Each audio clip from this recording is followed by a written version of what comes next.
With boundless compassion and wisdom, I will work for the welfare of all. May we be free from hunger and discord, and have joy and a world at peace. May all sentient beings have happiness and the causes of happiness.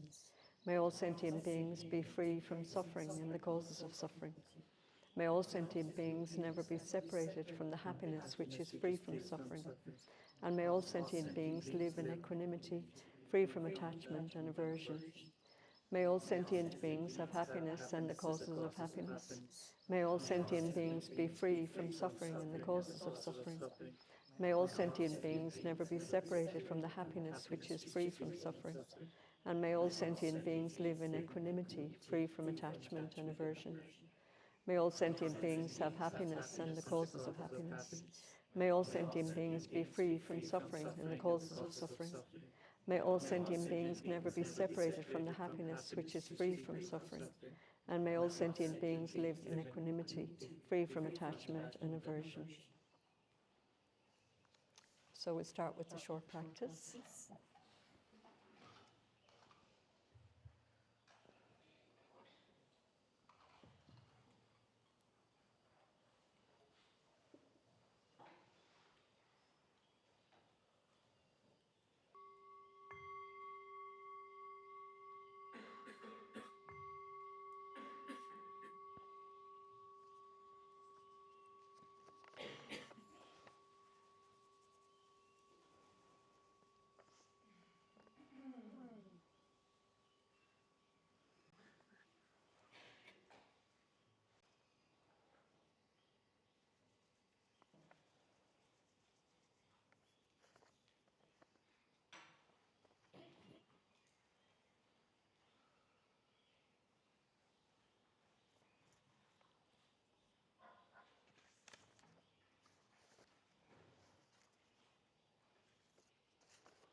I just wanted to say a little bit about the four immeasurables, which we are saying every day in the prayers. And another take on it is here in this quote from a teacher called Chokyi Nyima Rinpoche, who I was quoting yesterday as well. His father was Tulku Urgyen Rinpoche.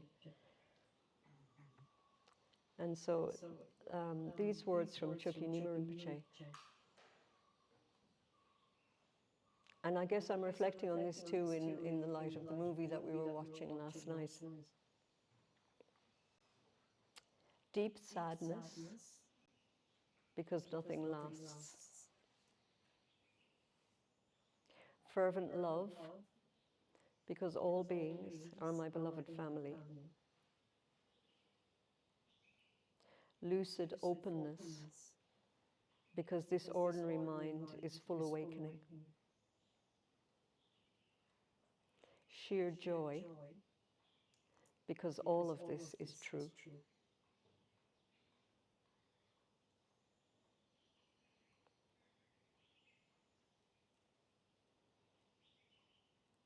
So, you know, what's key to all of this, I mean, we can talk about these qualities of compassion, loving kindness, all of these positive qualities of mind, of the heart. And really what's key in all of it is the quality of equanimity. I think of it like a gyroscope, if you know what that is. That's capable and constantly able to readjust in response to whatever is arising. It maintains an equilibrium. And this is the wisdom aspect. And it's here in this line, lucid openness. because this ordinary mind is full awakening. So this is our, this vast, open, spacious, limitless, pure mind. It's capable of allowing everything to arise and pass. And it really, for us to be able to, and so in that aspect too, it is limitless. When we talk about the immeasurables, they are limitless, they are vast, they're not contained, they're not confined. These qualities are not conditioned. But that is how we live our lives, from our own mistaken, closed view of the world. Again, this, of course, this basic ignorance of who I think I am, and then by extension, who I can identify with as being close to me, by my people, my race, etc., as I was saying. And watching in that film last night, I mean, there's the general suffering and pain particular to the Aboriginal people. And then you have the pain within the family itself of these brothers who were so close and so united and so phenomenally creative and talented and offering so much to the world. And even between them, there was vast distances, the shock and the surprise of the suffering that you just, with the best will, with the best will in the world of all of that, love, compassion, and so on, you can't penetrate it. And so that openness, which is vast, and that insight is crucial, really, to stop us going crazy, to stop us, just. I mean, again, I quoted it last night, the line of like the female dancer asking, like, are we doing enough? So we will burn out. We do crash and burn because we're trying to contain it in this too tight a view of the world, too limited, and therefore suffering. So a beautiful quote from the poet Rilke: once the realization is accepted that even between the closest human beings, infinite distances continue, a wonderful living side by side can grow. If they succeed in loving the distance between them, which makes it possible for each to see the other, whole against the sky. So that sky, again, is the open, spacious sky of our own mind. So this quality of equanimity, it's open and clear and bright and non-reactive. And again, this doesn't mean it's not passive or numb. It's a receptivity and a willingness to hold a much bigger, more open perspective.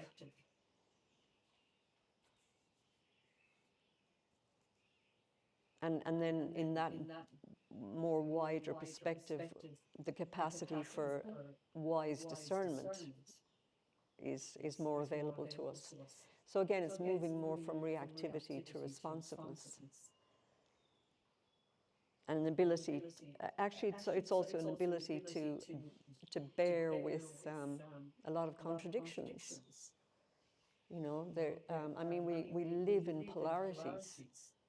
And so to be able to bear the truth and reality in conventional terms of so many people having different perspectives, points of view, belief systems. Just because people don't agree with our system doesn't mean they're wrong. But that's uncomfortable. It's very uncomfortable to hold all of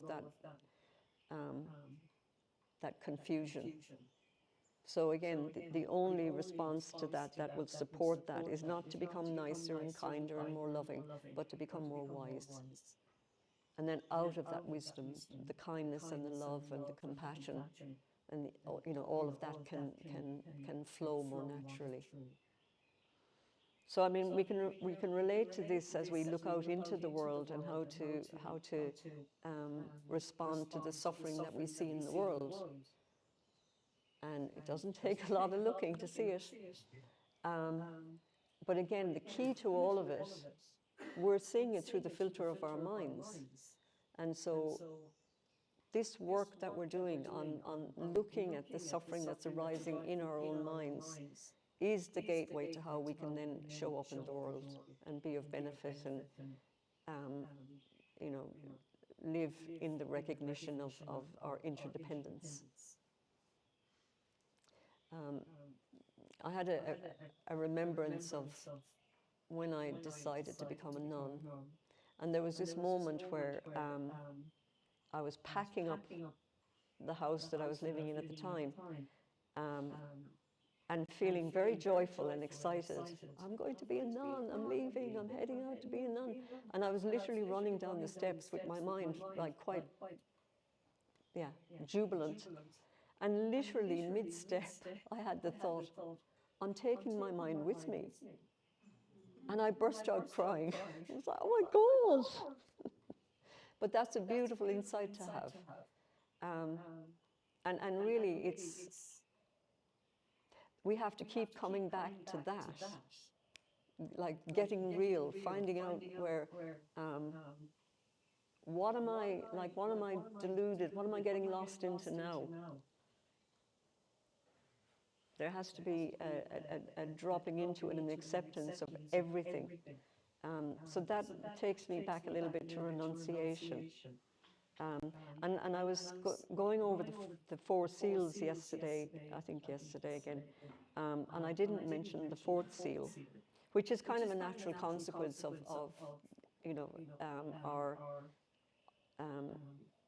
our realizing the first three. So the fourth being nirvana, true peace, beyond extremes. So again, beyond these polarities that we're lost in. And nirvana is achieved when you remove everything that was artificial and obscuring.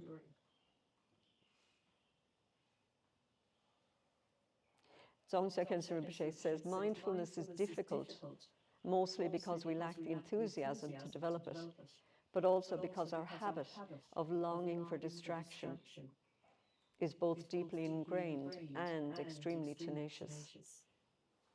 It is therefore vital for a Dharma practitioner to develop a renunciation mind and to recognize the defects of samsara, both of which lie at the core of the Buddhist approach to training the mind. So this, developing renunciation and recognizing the defects of samsara. I mean, samsara gets a lot of bad rap, you know. It's not to say that you have to deny yourself the sense pleasures. Enjoy them, like really enjoy them, but know them all to be transient. That's all we're trying to do, is to recognize that they're not providing us with what we're over relying on them. We're expecting too much.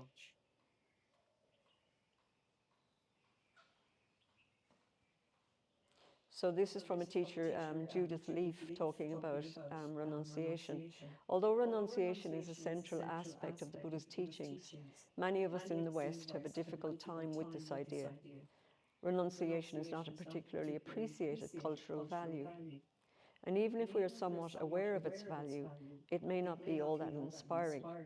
Unless one chooses the monastic path, I don't think it is essential to give up a comfortable lifestyle in order to practice renunciation. The inner work is in letting go, in the renunciation of the wandering mind, of afflictive emotions, of the idea of self. So I'll repeat that.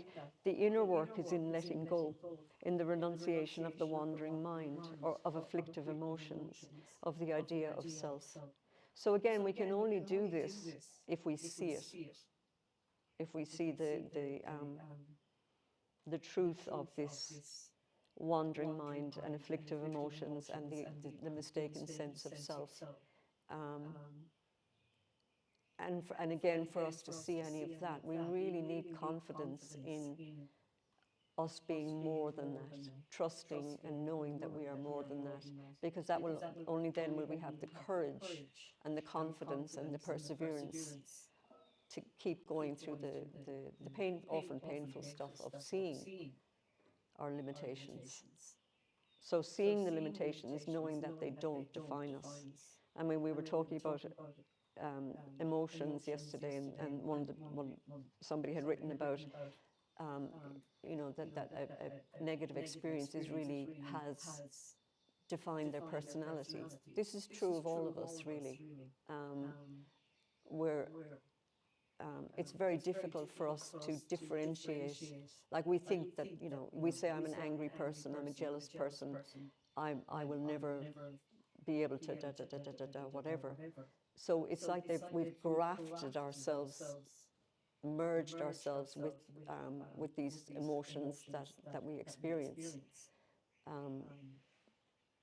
It's not true, but we have to see that that is not true. We have to directly experience it so that we can be liberated, so we can free ourselves from that grasping.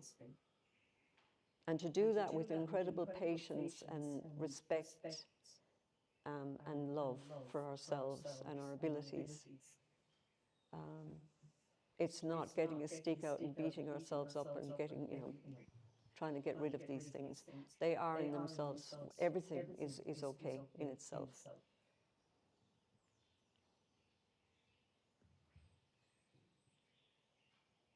Renunciation is not about killing your ego or developing aversion to it.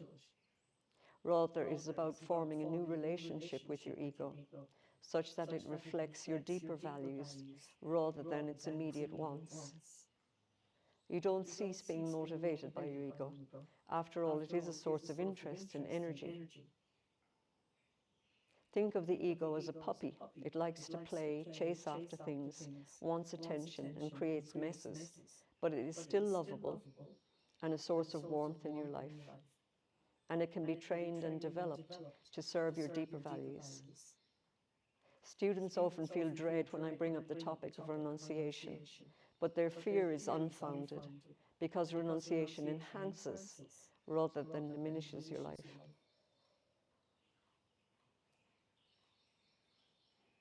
Renunciation doesn't mean turning our back on the world.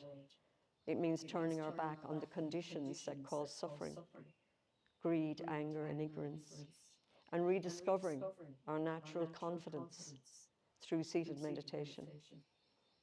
When we feel the confidence and love within ourselves and in other people, there's no need to harm others and no reason to abuse our minds.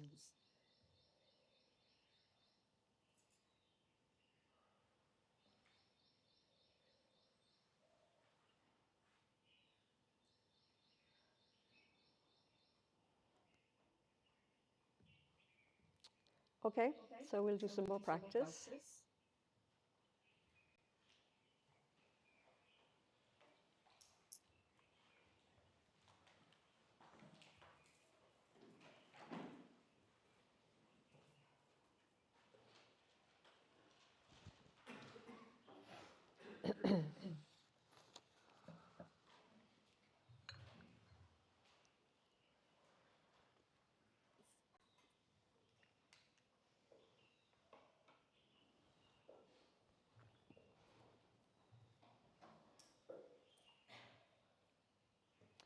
So again, just checking your posture, upright and relaxed.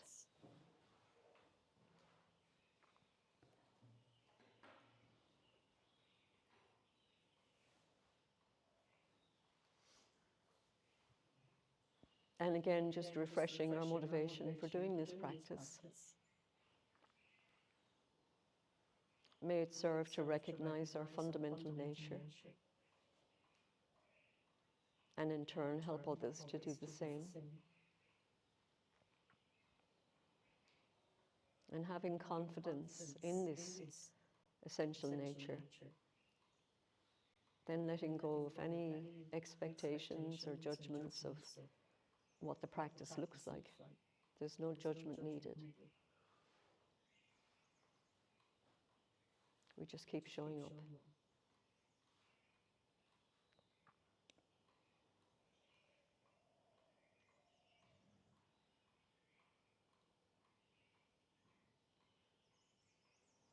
So just spending some time resting in open awareness, accepting whatever arises and passes in any of the sense doors.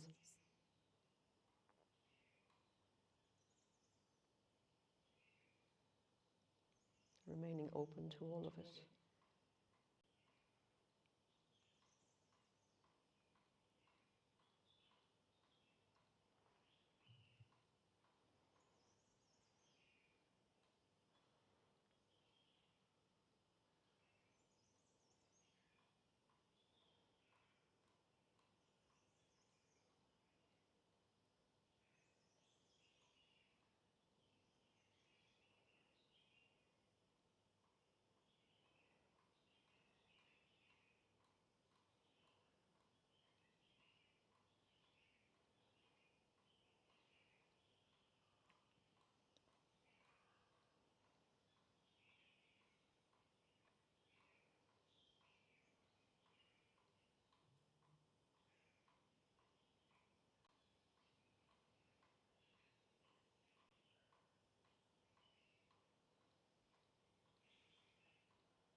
Within your experience, most likely there's a sense of self.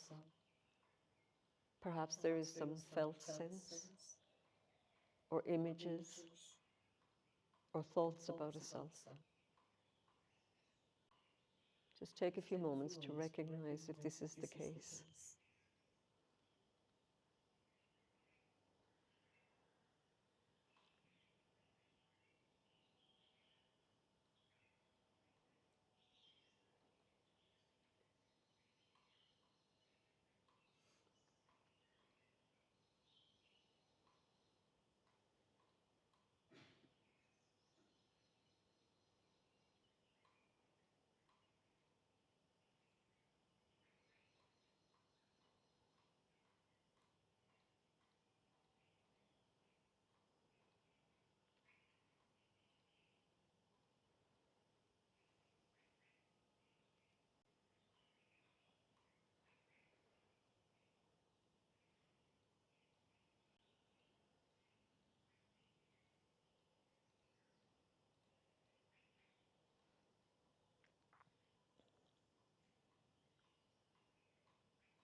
If there is a sense of self present, notice whether there is grasping at me or a feeling of this is who I am.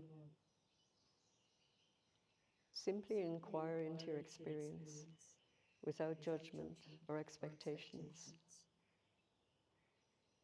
and notice how the sense of self is manifesting in this moment.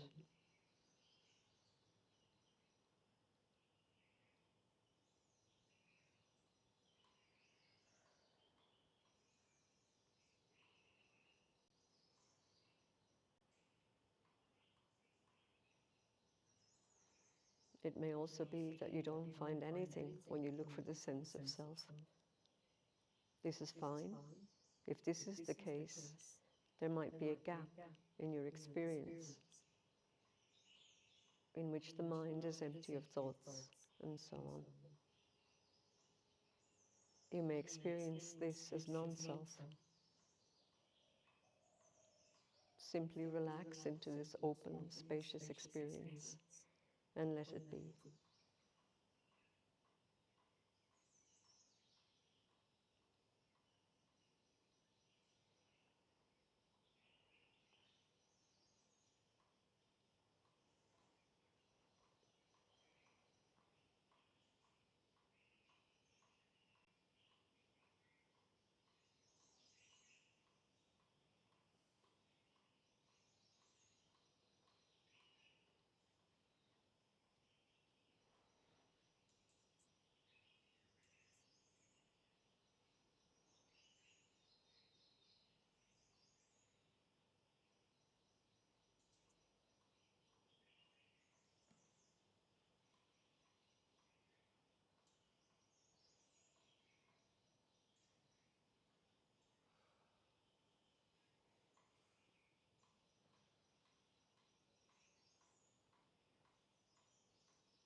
If you feel moved to analyze the self, it may be helpful to inquire into the self in regard to the body and or the mind. You may consider questions such as, what is the self? Is the body the self? Is the mind the self? Is there anything here that is me?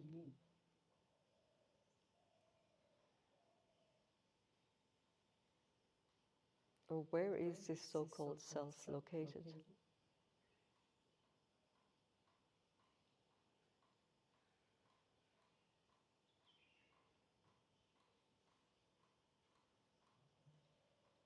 Or if you feel moved to simply rest in a non-referential experience, simply rest in the present moment, noticing your experience and feeling the transience of the self. Within this openness, there may be moments in which a sense of self takes shape. If this is the case, just look at this sense of self and notice what is present.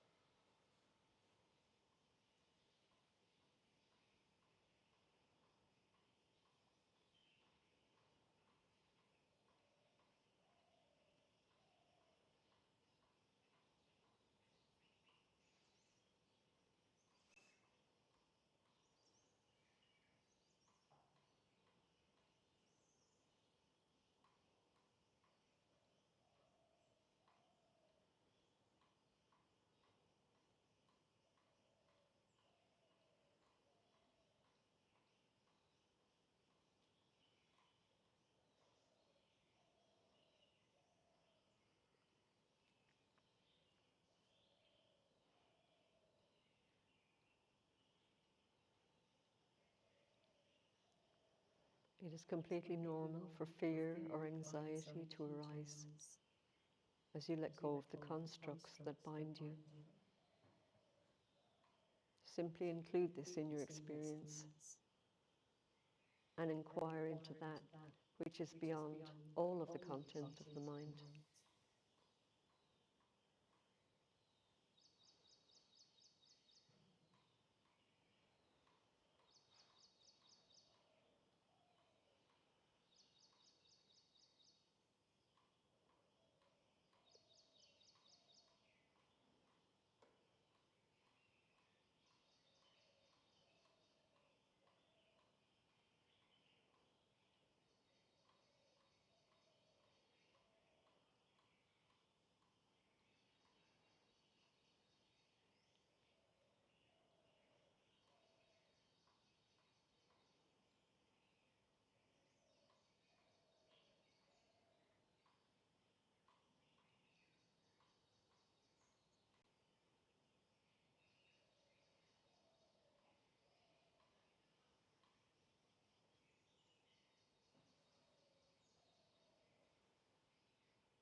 Inquire into that which is beyond all the content of the mind.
And again, just allowing the mind to rest in open awareness.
And may whatever insights we've gained in this practice support our capacity to fully recognize our minds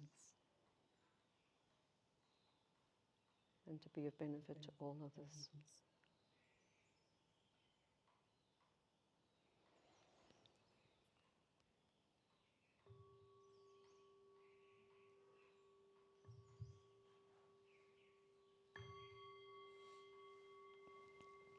So take a stretch if you need.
Another big question, where do thoughts come from and where do they go? And how to decide which thoughts are trustworthy. Um, we can only answer it through directly investigating it, through direct experience. We have to see it. And I think I said it the other day,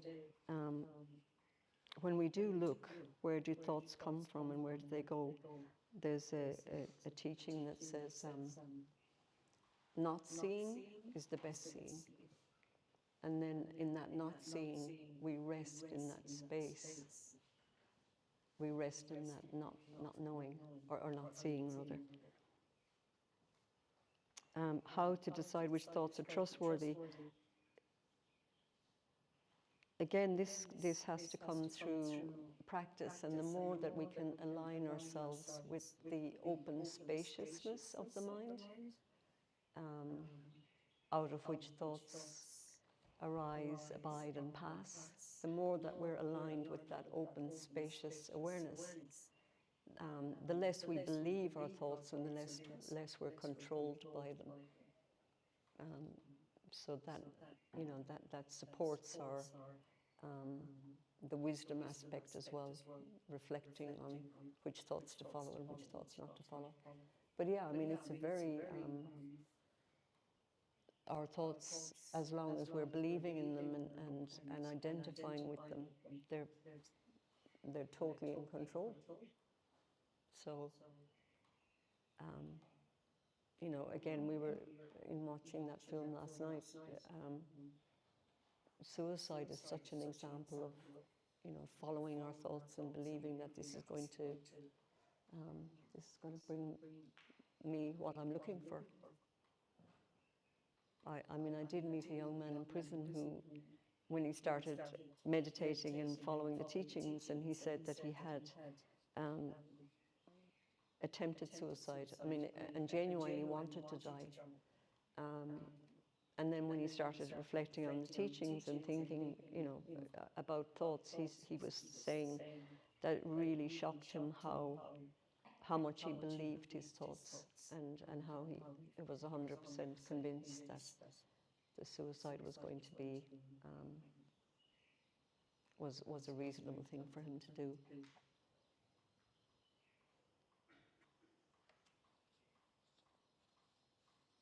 So yeah, I mean, all of this practice, all of this getting to know the nature of our mind is very, very precious. And it is a long haul project, so we have to be very patient with it. Okay, so we'll just do another practice. If you would like to go out walking, please do.